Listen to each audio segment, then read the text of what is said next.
Hey guys, this is a multi-character listener. I hope you enjoy.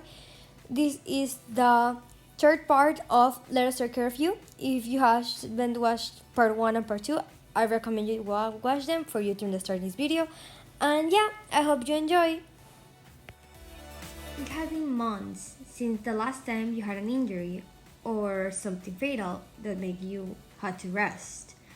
But unfortunately, in the last training session, you were fighting against Ida, and you were shooting blades at him while he ran in different directions. But unfortunately, while you were shooting blades, you overused your power, and 5 blades passed through your body. One passed through your throat, another one passed through your arm, and the last one passed through your stomach. You were used to this, and your body was one to highly healed up, but it will take a measure of 1 week or more. You were sent home because you couldn't stay in the dorms in your fatal condition, and for your luck, your family had to go on a business trip, so you were all alone. You were laying in bed, watching some TV, when the doorbell rang. You were confused and got on your wheelchair and headed to the door. When you opened up, you saw Midoriya holding flowers, Kirishima holding some donuts, Bakugo holding some curry, and Todoroki holding some chocolate. You looked at them with a dumbfounded look and asked, "Guys, what are you doing here? You should be in class." Midoriya shyly responded, saying, Mr. Isawa said that some of us could come take care of you since your family was in a business trip. And I was the only one who was gonna come, but they decided to hang along. What a disgrace. Jiraiya chuckled, and Bakugo said, "What did you say, extra?" Todoroki and Kirishima were dying glares at Midoriya. He said, Okay, let's calm down and come in." Bakugo looked at you and scanned you. He said, You shouldn't be hanging around. You're in a fucking wheelchair." Jiraiya chuckled and said, "Yeah, I have one of these at home when an injury is too painful to walk around. Since I injured my stomach, it makes me kind of difficult to move around without hurting. I'm glad I didn't hurt my legs this time." All of them looked at you, and they thought, does this girl is serious? Does she seriously consider this normal? Finally, Kirishima said, "Okay, Yuan, I will take you up to your room. Bakugo, heat up the curry and let's get going." They all agreed, and Kirishima took you to your room, gave you a blanket, and put on your favorite anime movie. Suddenly, Midoriya, Todoroki, and Bakugo came in with a bowl of curry and gave it to you. You said, "Thank you very much." You were selling it, but they noticed you were selling it a little bit slower and it seemed painful. So Todoroki asked, "Yuan, why are you eating like that? You seem like you're not enjoying it. The Angry Pomeranian's cooking is not good. I thought it was pretty not decent." Bakugo glared and was about to send an explosion towards Todoroki if you weren't there.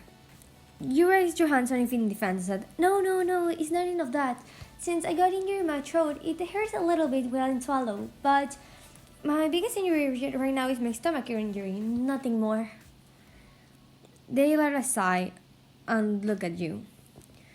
"Yuan, you shouldn't be hurting yourself like that. When you know your quirk is about to have a malfunction, you should stop," Bakugo suggested. I know, Katsuki, but if I do that, then I'm never going to improve it, and I will just have these dumb malfunctions my whole life. Kirishima let it aside and said, "Yuan, I know you think your quirk is not that useful, but it really is. You don't need to push it to extremes." You gave him a thanks, and then continued to see the TV and eat your curry. An hour had passed, and that hour was full of arguments, laughter, and you tried to calm everyone in the room. Finally, someone knocked the door.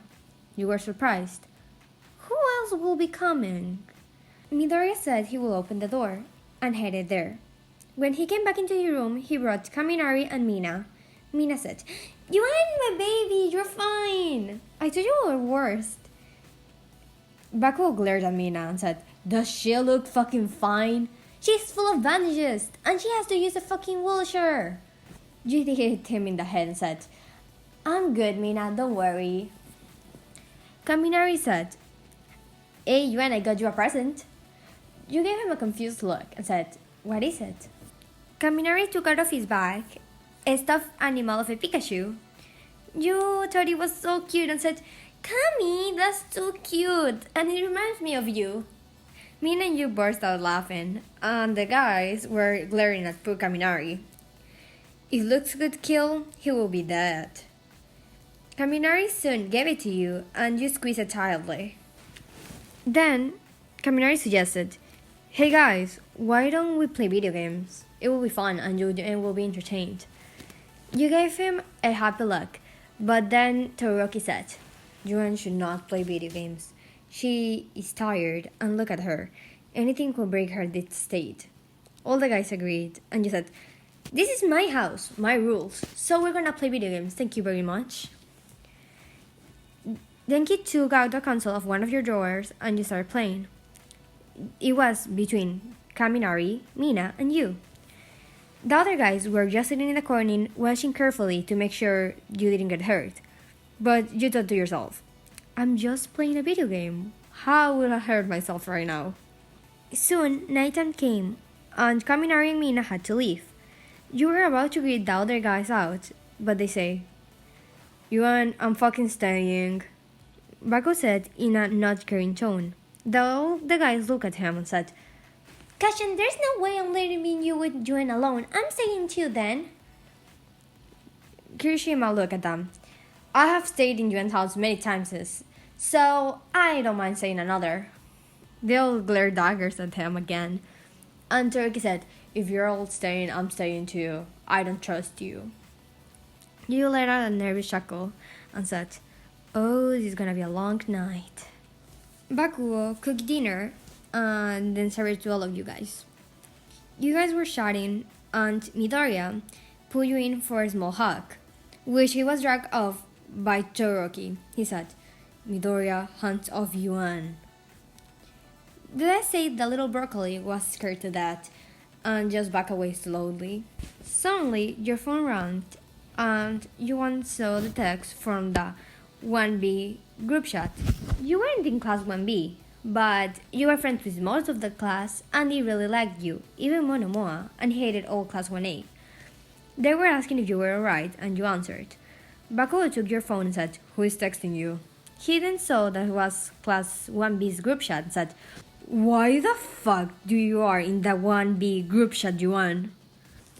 You said, "Because they're my friends, and I'm actually nice to them, so they actually like me." He just glared and started looking through the message, and so Monoma had said, "Get well, sunshine," and 2 hearts. He was, "Why does Copycat said you sunshine and send the heart emoji to you, Yuan?" All the guys went to look at your phone, and it seemed they weren't happy. You let out a laugh and said, "Well, Monoma and me are friends." "But that's not fair, Yuan. We don't get you to call you any unique names, and we're really closer than you and that guy." Todoroki agreed with Midoriya, and Kirishima-san said, "Hey guys, let's leave Yuan a break. She's had been through a lot today, okay?" Bakugo let out a sigh and said, "Whatever, extras." Soon, it was time for you guys to go to sleep. You lay in your bed, and the guys lay in the floor next to you. You look at them and said, "You guys go in the guest room or the couches, you know?" Todoroki said, "We prefer being close to you. We don't want anything bad happen to you, okay?" You sighed and said, "Whatever, do whatever you can, guys." You fell asleep, and it was pretty nice, but suddenly you were awakened by a loud shouting. "Fucking half and half, shut up and take that back." Ooh, the Pomeranian is angry. I'm so scared. Guys, calm down. You guys are gonna wake up Yuan. Come on, man. This isn't manly. Just calm down. You soon said, "What is happening?" All the guys turned around to look at you, and you saw Todoroki being held back by Midoriya, and Kirishima held him by Bakugo because they seemed to be going to a fight. You said, "Okay, what's going on?" They explained that Todoroki had said a smart comment to Bakugo, and Bakugo got angry and turned to kill Todoroki, and it went on for a few minutes until you woke up. You started laughing a lot, and what you didn't know, the four guys were on the floor sitting, and they were all blushing. They really thought you were amazing, and that no one could compare to you. Neither in this life, in another, you always would be the most wonderful girl they have ever met.